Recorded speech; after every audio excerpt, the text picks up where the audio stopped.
December 17, 1903. Kill Devil Hills, North Carolina.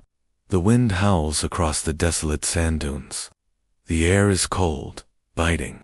For centuries, the greatest minds in history, emperors, scientists, artists like Leonardo da Vinci, dreamed of one thing: flight. They sketched fantastical machines, studied the wings of birds, and launched countless doomed contraptions from towers and cliffs. All of them failed. They believed that for a machine, heavier than air, to fly under its own power was a fantasy, a defiance of God and nature. But on this freezing December morning, two ordinary brothers from Dayton, Ohio, are about to prove them all wrong. They aren't scientists. They aren't wealthy aristocrats with royal funding. They are bicycle mechanics. Their names are Orville and Wilbur Wright, and they are about to give humanity wings. This isn't just the story of an airplane. It's the story of what happens when two people, with nothing but an unshakable belief in each other, decide to chase an impossible dream. It's a story that has echoed in my own heart for a long time, and I want to share it with you today, because I believe it holds a secret that we've all been searching for. To understand the miracle of December 17th, you have to understand the years of failure that came before it. Orville and Wilbur Wright had no formal engineering degrees. They had no government grants, no university backing, no team of experts. Everything they learned about aerodynamics, they taught themselves. They built their own wind tunnel, a simple wooden box with a fan to test wing shapes, because all the existing scientific data was wrong. They spent hours, days, weeks, just watching birds. They observed how buzzards twisted the tips of their wings to steer and maintain balance. This simple observation led to their revolutionary breakthrough: wing warping, the idea that a pilot could control the aircraft by changing the shape of the wings, just like a bird. With this theory in hand, they built their first full-scale gliders. In 1900, they traveled to the remote, windy dunes of Kitty Hawk, a place chosen for its strong, steady winds and soft, forgiving sand, and they crashed, again and again and again. Their first glider produced only a fraction of the lift they calculated. It was a heartbreaking disappointment. Lesser men would have quit. The world's leading experts had already declared flight impossible. Who were they, two bicycle makers, to think they knew better? But they had something the experts didn't: each other. When one brother felt despair, the other offered encouragement. When one was stumped by a problem, the other offered a new perspective. They argued, they debated, but they never, ever lost faith in their shared goal. They went back to their bicycle shop in Ohio, back to their homemade wind tunnel, and they started over. By 1902, they had a new glider, one that actually worked. They made hundreds of successful glides, some covering over 600 feet. They had mastered the art of soaring. Now, they needed to conquer powered flight. They needed an engine, but no one made an engine light enough and powerful enough for their needs. So, what did they do? They built one themselves. With the help of their shop mechanic, Charlie Taylor, they designed and built a custom 4-cylinder, 12-horsepower engine from scratch. It was a marvel of simple, lightweight engineering. Finally, in the late autumn of 1903, they returned to Kill Devil Hills with their new machine, the Wright Flyer. It was a strange-looking contraption of spruce wood, muslin fabric, and bicycle chain wire. It looked fragile, almost flimsy, against the powerful coastal winds.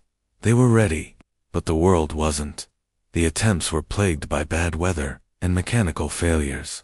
On December 14th, Wilbur won the coin toss for the first attempt.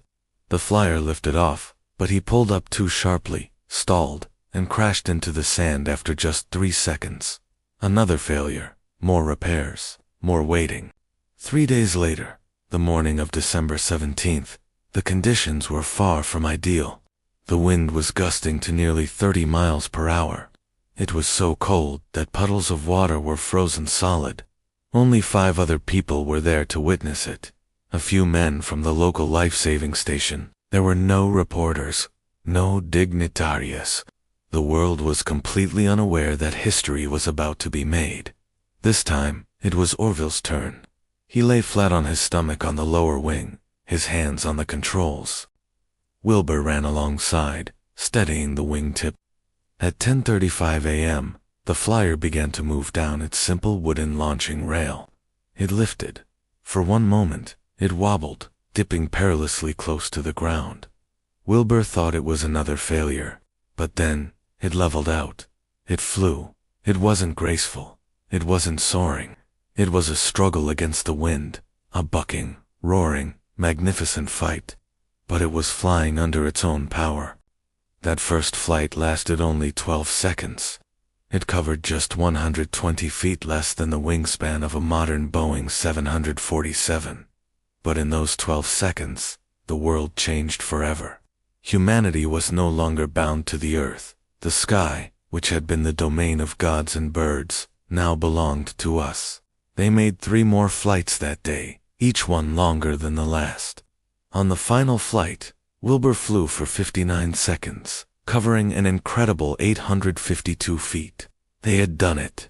They had solved the puzzle that had baffled civilization for millennia.